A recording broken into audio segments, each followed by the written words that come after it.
बोटाच्या एका स्पर्शाने संबंध जगातील घडामोडी व दिग्गजांच्या प्रतिक्रिया पाहण्यासाठी राजमुद्रा न्यूज लाईव्ह हे ॲप डाउनलोड करा आणि आमच्या चॅनलला सबस्क्राईब करा. आज जे 9 वाजता आम्ही म्हटलं होतं की आज आम्ही मातोश्रीवर जाणार आहे. जो 9 बजे हमने आज कहा था कि 9 बजे हम मातोश्री के बाहर जाके हनुमान चालीसा का पाठ हम करेंगे.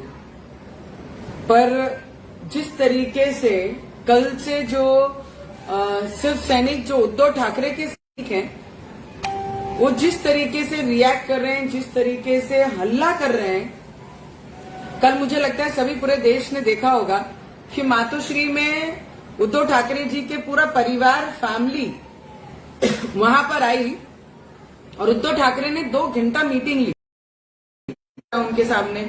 और आप जिस तरीके से उद्धव ठाकरे कल लोगों के बीच में आकर उनके शिव सैनिकों को आश्वासन दे रहे हैं, तुम्हारा कुछ बिगड़ेगा नहीं, मैं तुम्हारे साथ में हूं, इस तरीके से आश्वासन देके और उनको आदेश करते हैं सुबह 7 बजे सब शिव सैनिक तैयार हो, उनको आप उनको ठीक करना है, इस तरीके की भाषा हमला करना है. और अगर आप देखेंगे तो कंटिन्यू हम आप लोगों के संपर्क में हैं कि जिस तरीके से हमने पूजा की, हमने हनुमान जी का मूर्ति को, फोटो को आराधना की, नमस्कार की, क्योंकि आज शनिवार है. जो ग्रहण और शनि हमारे महाराष्ट्र को लगी है, 7.5 लगी है, उसको मुक्त करने के लिए हमने प्रार्थना की. और वहां से प्रार्थना करके हम जैसे बाहर निकलने लगे वैसे ही पुलिस के सभी लोग आके यहाँ. सबसे पहला प्रश्न मेरा डिपार्टमेंट को, जिस राणा दंपति ने अपने घर में हनुमान चालीसा पढ़ना है, अरे जब से आप लोग आए तब से सुव्यवस्था पूरे महाराष्ट्र में खराब हुई है और आप अपने लोगों को एनकरेज कर रहे हैं, अपने लोगों को और अपने डिपार्टमेंट को गलत तरीके से आप उनका इस्तेमाल कर रहे हैं. संवैधानिक न्याय प्रक्रिया को आप हाथ लगाने का पूरा काम ये उद्धव ठाकरे कर रहे हैं.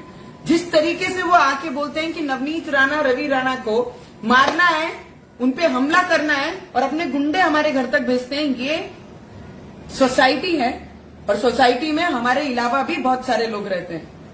मुझे लगता है हनुमान चालीसा का इतना विरोध उद्धव ठाकरे जी क्यों कर रहे हैं. मैं आखिर में हमारे प्राइम मिनिस्टर जी को विनती करूंगी, देश के प्राइम मिनिस्टर जी और राष्ट्रपति जी को भी विनती करूंगी कि हमारे महाराष्ट्र पे ध्यान दीजिए. हमारे महाराष्ट्र में जो परिस्थिति निर्माण हो रही है, जो गुंडाशाही हो रही है, जो आदेश पे हर डिपार्टमेंट काम कर रहा है, अगर हमें नजर कैद में और बंद रख सकते हैं, घर के अंदर बंद किया जाता है, पुलिस वाले 10 हमारे घर के दरवाजे के बाहर खड़े, तो मुझे लगता है वो शिव सैनिकों को इतनी रिलीफ क्यों दी गई है. हम तो कोई गुंडे नहीं है, हमारे हाथ में तो कोई तलवारें नहीं है, न ही हमारे हाथ में कोई पत्थर है, न ही हमारे हाथ में कोई डंडे हैं. तो फिर एमएलए और एमपी को ऐसे दरवाजे के अंदर बंद किस तरीके से किया जा रहा है. तो मुझे लगता है हनुमान चालीसा पढ़ने के लिए जब हम निकल रहे हैं तो मुझे लगता है भगवान का नाम स्मरण करने के लिए जो हमने शब्द दिया था वो अभी भी हम कायम रखते हैं कि हम मातोश्री जाएंगे. मातोश्री जाकर हम हनुमान चालीसा का पाठन करेंगे. पर उसके साथ अगर जितनी भी डिपार्टमेंट उनके प्रेशर में काम कर रही है, फिर भी हम डिपार्टमेंट के साथ उनकी मदद करेंगे. सुव्यवस्था बिगड़नी नहीं चाहिए, हम उसके लिए जो कहेंगे हम वैसा करेंगे. पर हम मातोश्री के बाहर जाकर हम हनुमान चालीसा का पाठन 101% करेंगे. उसमें कोई भी ये 1 भी % शक्य नहीं है, डाउट नहीं है.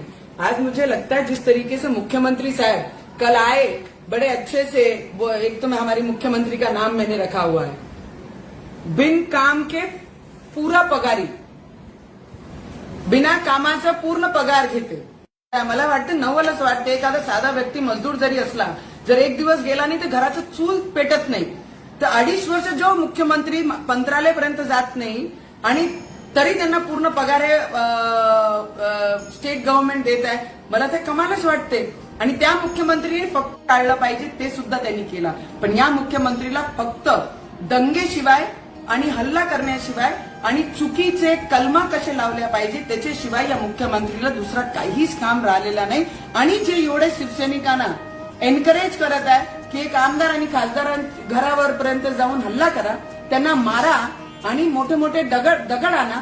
पोलीस डिपार्टमेंट आम्हाला विनंती करत, तुम्ही खाली उतरू नका मॅडम, आम्हाला थांबू शकते, आम्हाला घराच्या आतमध्ये बंद करू शकते, पण शिवसैनिकांना का त्यांनी डग्यामध्ये टाकला नाही? अजून एखादा आंदोलन जर असं घडलं तर इमिजिएट पोलीस ऍक्शन मध्ये येते आणि सगळे लोकांना, सगळे कार्यकर्त्यांना डग्यामध्ये टाकून पोलीस स्टेशन पर्यंत नेते. का शिवसैनिकाला एवढी छूट दिलेली आहे? कोणत्या प्रेशरमध्ये आपण डिपार्टमेंट काम करत आहे याचे उत्तर मला डिपार्टमेंट कडनं पाहिजे. आम्हाला तुम्ही बंद करू शकता, आम्हाला तुम्ही सांगू शकता की एवढे शिवसैनिक आहे, तुम्ही बाहेर निघू नका, तर तुम्ही त्यांना का थांबून घेत नाहीये? आणि आत्ताही मी ठाम आहे की आम्ही मातोश्रीवर जाणार आणि तिथे हनुमान चालिसाचं वाचन करणार.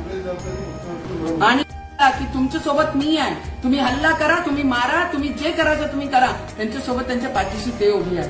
अरे तुम्ही जरी त्यांच्या पाठीशी, आज तुमची सत्ता आहे म्हणून तुम्ही एवढे आपला पॉवर दाखवत आहे, ते विसरू नका उद्या दुसऱ्यांची सत्ता ही येणार आहे. तुमची परिस्थिती विसरून कामाचं नाही. ज्या पद्धतीने आम्ही काम करत आहे, ज्या पद्धतीने आमची लढाई आणि हनुमान चालिसाचा विरोध, हिंदुत्ववादीचा विरोध का उद्धव ठाकरेजींना आहे तेवढा प्रश्न माझा त्यांना आहे. शेतकऱ्यांचा प्रश्न आहे, वीज बिलाचा प्रश्न आहे, बेरोजगारीचा प्रश्न आहे. त्याच्यावर आपण का भांडत नाही, का बोलत नाही, का मिटिंगा घेत नाही, कॅबिनेटमध्ये का जात नाही, त्याच्यावरही सुद्धा उद्धव ठाकरेंनी बोलले पाहिजे. आणि आम्ही ज्या आस्थानी, ज्या श्रद्धानी आम्ही त्यांचे घराच्या बाहेर, मी काही लोकांना बोलताना ऐकलं की हे आमचं देऊळ आहे, आमचं मंदिर आहे. अरे मंदिरामध्येच हनुमान चालिसा होत असते, बाहेर नसते होत. जर मंदिर तुम्ही म्हणत आहे की मातोश्री मंदिर आहे, तर त्याच्यातच आपण हनुमान करते, ज्या पद्धती आपण भाषा करत आहे एक MP आणि MLA बद्दल. आम्ही जे ठरवलं आम्ही ते करणार आहे. मला वाटते की काही दिवसाआधी